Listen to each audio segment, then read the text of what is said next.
కోట్ల రూపాయలు, రెండో ఏడాది 18,000 కోట్ల రూపాయలు. కరోనా టైంలో అసలు రాకూడదు లెక్క ప్రకారం అయితే, కానీ కరోనా టైంలో గ్యాప్లో వాళ్ళు మద్య నిషేధాన్ని పక్కన పెట్టి మద్యాన్ని ఇచ్చారు వాళ్ళకి. ఆ తాగిన ఇంపాక్ట్తో 18,000 కోట్లు వెళ్ళింది. ఆ తర్వాత 21,000 కోట్లు, చివరిలో 25,000 కోట్లు. అంటే ఎప్పటికప్పుడు 500, 1000 కోట్ల నుంచి 7,000 కోట్ల దాకా పెరిగింది. అప్పుడు విధాన నిర్ణయం తప్పని ఈ ఛార్జ్షీట్లో ఏమని చూపెడతారు? విధాన నిర్ణయానికి సంబంధించినటువంటిది ఆ నిర్ణయం తీసుకుని తప్పు చేశారు అని రాశారు.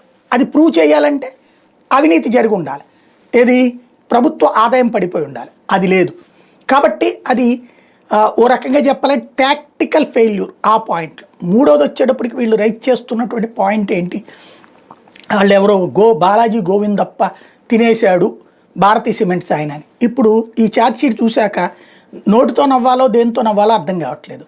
ఎందుకంటే ఆయన అంటే ఈ 3 ఏళ్లలో సంపాదించింది ఒకసారి 1,10,00,000 పెట్టి కొనుక్కున్నాడు ఒక ఆస్తి, ఇంకోటి 60 లక్షలు, ఇంకోటి 30 లక్షలు, ఇట్లా ఉన్నాయి ఆయన సంపాదించుకున్న ఆస్తులు.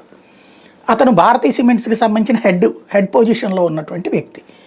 ఏ స్థాయిలో ఉంటుంది అతనికి సంబంధించినటువంటి లేదా ఇంకోటి అతని ఆదాయపరంగా కూడా మంచి వెల్ సెటిల్డ్ ఫ్యామిలీ. అట్లాంటి మనిషి ఈడ్చిపెడితే 1,50,00,000, 2 కోట్ల రూపాయల ప్రాపర్టీస్ కొంటే అది మద్యం ద్వారానే అని రాసేశారు.